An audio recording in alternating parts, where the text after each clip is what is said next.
On va commencer par quelque chose d'assez magique avec la remarque 2.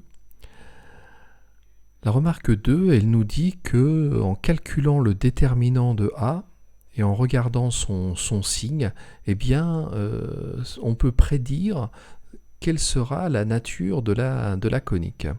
Si le déterminant est strictement positif, on dira qu'elle est du genre ellipse. Si le déterminant est nul, on dira que la conique elle est du genre parabole, et sinon qu'elle est du genre hyperbole. Alors qu'est-ce que ça signifie du genre hyperbole ?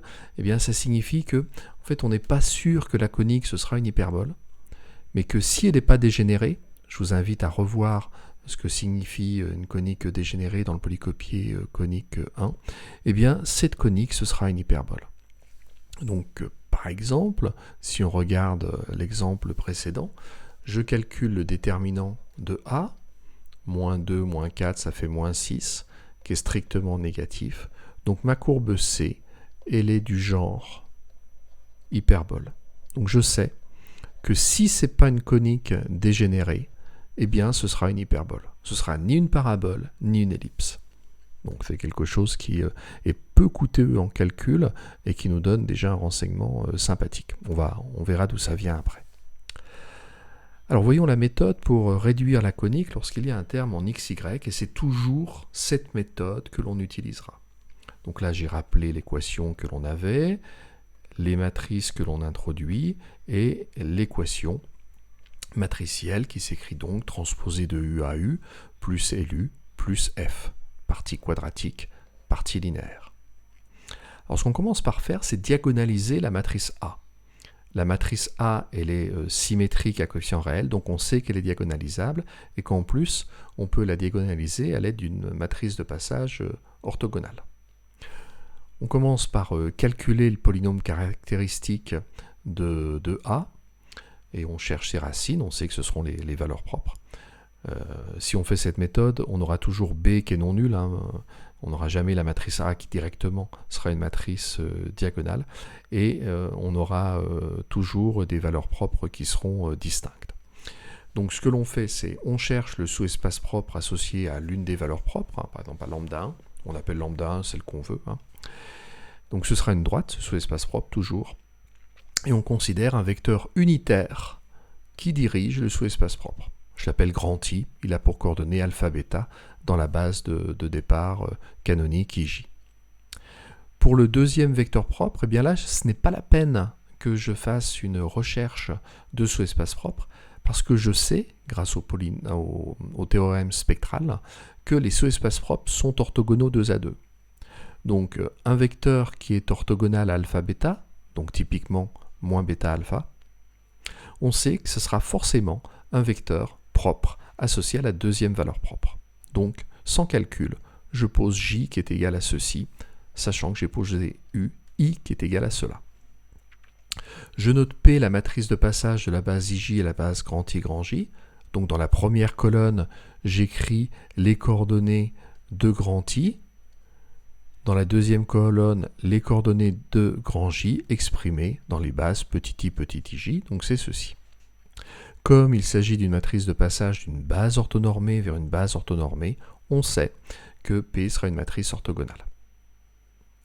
On peut alors affirmer que, comme on sait qu'A est diagonalisable et qu'on a trouvé notre matrice dont les colonnes constituent une base formée de vecteurs propres, que l'on va avoir A qui vaut PD P-1, avec D qui est comment ? C'est une matrice diagonale, et on n'oublie pas qu'on va placer sur la diagonale les valeurs propres de A, placées dans le même ordre avec lequel on a placé les vecteurs propres. Là, j'ai mis qu'en première colonne, vecteur propre associé à lambda 1, donc c'est pour ça que dans ma première colonne, ici, j'ai lambda 1, et là, j'aurai lambda 2. Alors pourquoi est-ce que ça c'est intéressant ? Eh bien, on va faire la démonstration à la fin du polycopier. Il vous reste de la place. Alors ce que l'on fait, on va avoir notre équation qui s'écrit transposée de U à U pour la partie quadratique. On va commencer par travailler sur elle. Donc on a U qui est égal à xy. On sait que A c'est égal à P fois D fois P moins 1. Et on sait que P est une matrice orthogonale. Donc autrement dit, on sait que l'inverse de P, ce n'est rien d'autre que sa transposée. Et ce que l'on va faire, c'est se placer dans la nouvelle base de vecteurs dont grand I, grand J. Alors si je note grand X et grand Y, les coordonnées dans la nouvelle base, et que j'associe la matrice unicolone des nouvelles coordonnées, on sait que d'après la formule de changement de base sur les vecteurs, on va avoir U qui est égal à PV. D'accord ? Les anciennes coordonnées, c'est égal à la matrice de passage fois les nouvelles. Alors regardons ce que cela donne à partir d'ici. Donc la transposée de U, donc c'est PV transposé.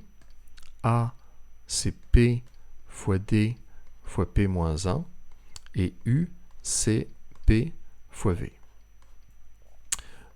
Je sais que transposé de P fois V, ça va être transposé de V fois transposé de P. Donc ça me donne P fois D fois P moins 1. Je me contente de réécrire ici. J'utilise l'associativité du produit matriciel. Ça me permet de dire que l'on a ça.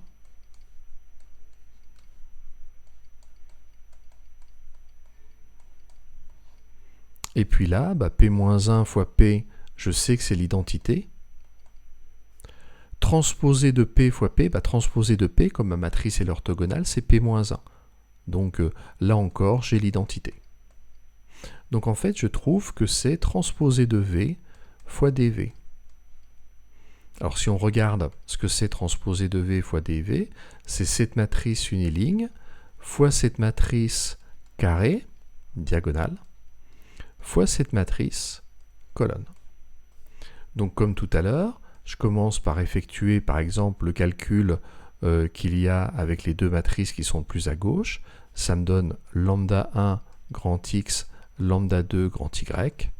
Puis j'effectue mon produit. Ça me donne lambda 1 fois X plus lambda 2 fois Y. Et donc en identifiant, vous voyez, ça me donne une nouvelle forme quadratique en grand X et grand Y, mais cette fois, je n'ai plus de termes en XY, de termes croisés, et ça, c'est très intéressant. Regardons ce qui se passe pour la partie linéaire. Donc la partie linéaire, c'était L fois U. Là, ce sera changé en L fois P fois V. Là, malheureusement, on est obligé de faire le calcul.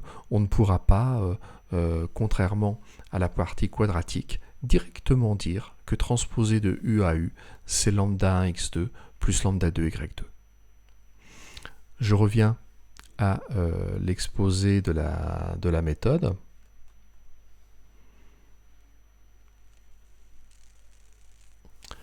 Donc on se place dans le nouveau repère. On note grand X, grand Y, les coordonnées comme je l'ai dit.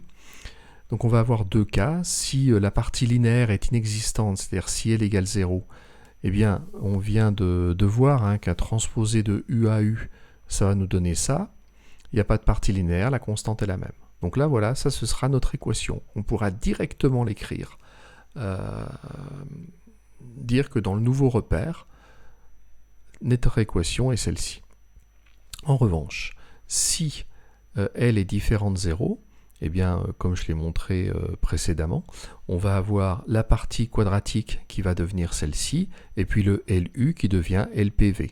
Donc on va être obligé de faire le calcul de L fois P fois V. C'est un petit calcul matriciel très simple. Et ça va nous donner notre équation dans le nouveau repère. Alors comme vous le voyez, il n'y a plus de termes croisés en grand X, grand Y. Donc on pourra donner la nature de notre conique.